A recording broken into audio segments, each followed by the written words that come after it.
Hello everybody and welcome back to my channel. My name is Yasmin, I'm an art and English major in Austria, and this is my channel where I try to make a lot of cozy videos. Lately I've been trying to shoot some tutorials, and one of your most asked questions on Instagram was what inspires my art. And yeah, I thought I'd talk about that. I actually never talk about my art, so this is going to be a first. I'm going to look at my phone because I get distracted very easily when I talk. Okay, so let's get into the video. So first I'm going to talk about how I got into art. I have always been drawing, but when I was 12 years old I discovered anime, and anime was for me like the breakthrough. My first anime that I watched was Naruto. I got into Naruto when I was 12, and since I started drawing every day. I started drawing during class. I would draw all these characters, a lot of fan art, and when I was 16, I decided to focus on graduating. So I took school more seriously. I still watched anime. I watched about 2 animes a day. I completed like 2 animes a day. Right now I'm reading like 1 manga and it takes me like a week to finish it if I'm consistent. So how did I do that? How did I manage to graduate? Yeah, my bad. And but I stopped drawing. I was also very how do you call it? I was frustrated. I was frustrated with my art because I didn't have an art style, because I didn't know where I was headed. So in the pandemic I quit uni and decided I would focus on myself and getting into art school. So I started drawing again. I was kind of contemplating on what to start drawing. At first I did a few self-portraits and the usual stuff for art school and for my portfolio. But then my twin brother, he told me, why don't you draw our dog? And if you don't know me, I have an Akita Inu, and I also have a cat, and I thought it was a great idea because I love my pets, and you can experiment with your art style if you draw a lot of different characters. So I started drawing my dog. At first I did a lot of different character designs. Yeah, in the pandemic I started playing Animal Crossing and I loved the style, and I wanted to imagine my pets being like villagers on that island. So I tried to look at the proportions of the bodies of the Animal Crossing characters. I didn't copy it, but I took some character inspirations for my style. Yeah, I love the game's cute aesthetic and everything, so I took a few inspirations from that. I'm still working on it. It's been like 3 years and I still can't capture this cuteness. I feel like Animal Crossing has like a special place in my heart and I can't recreate it. It's not like I can't recreate it, I can't recreate the feeling that Animal Crossing has. That was my goal at that time. Now I've changed a little bit, and at the beginning when I started my channel I drew a lot of random things. I drew fruits, I drew fan art, draw this in your styles. I did a lot of them because you could experiment with your style. You could look at other people's style. That's something I really like to do. And I feel like 1.5 years after starting my channel I got kind of lost. I didn't know what to do. I started art school and let's just say I did not know in what area I wanted to go. Yeah, I struggled a lot with that. And now I realized the things I want to draw, the things I want to accomplish, and just the message I want to tell in general. And now let's talk about the themes I want to convey with my art. I don't think any of you will know this unless you have been following me for like 3 years. I only mentioned it in one post. I am half Kurdish and I'm half Austrian. Something I grew up with as a connection between those two cultures was food. For me, food is the best way to connect with people, and that's why I love to draw different food illustrations and themes inspired by food.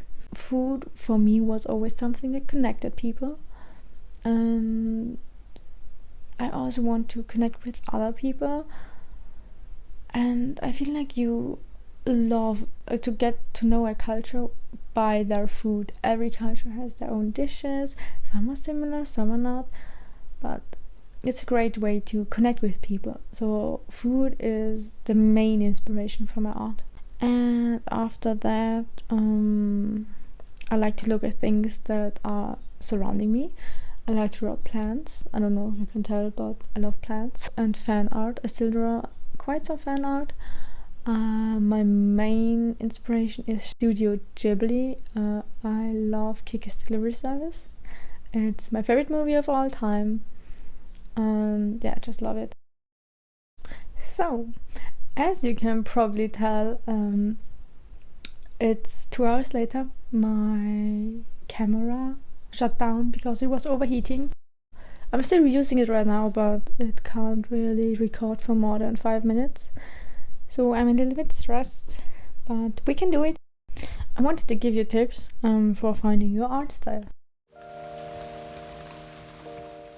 My first tip that I have for you is that I found my art style by drawing things that I like and things that are important for me.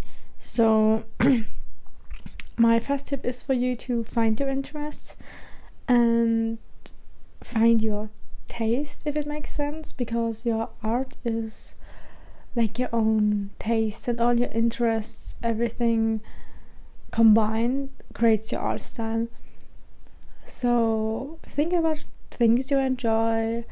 It could be like, I enjoy anime, I like the color palette of animes.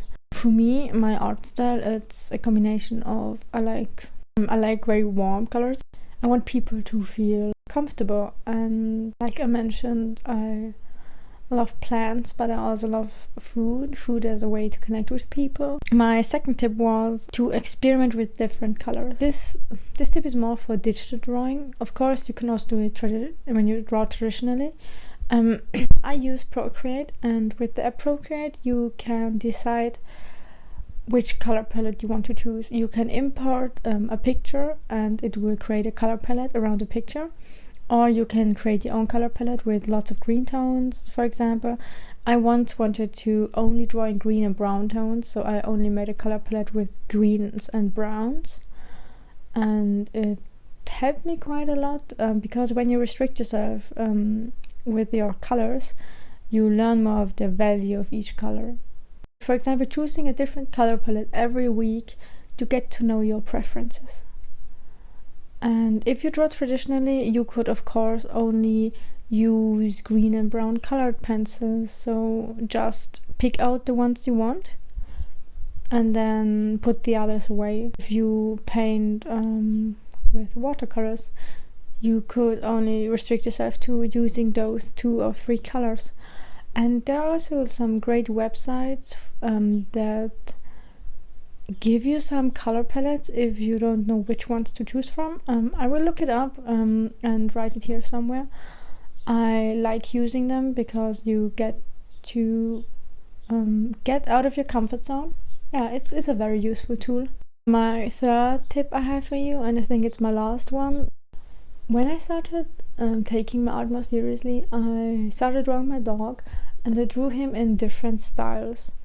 And that's something that I would recommend for you, to draw one specific things. Maybe you like frogs or flowers, and draw them in different styles.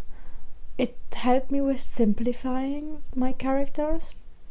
For example, At the beginning I was like, oh, I should draw him more realistically, but with every time I drew my dog, I simplified him and I felt more comfortable with abandoning details. So it really helped me with finding my style. What I find very helpful is if I draw something, I will leave it when it's almost finished, and I will come back to the drawing at least so earliest 1 day later. So I want 24 hours to be in between. It's the same with when you write an essay. At the beginning you can't really see your mistakes. When you wait 1 day, you read your essay again and you're like, what the hell did I write? And it's the same with art. When you leave some time in between, you distance yourself from artwork. That's why you also sometimes look at your artwork from far away. I do that a lot while drawing.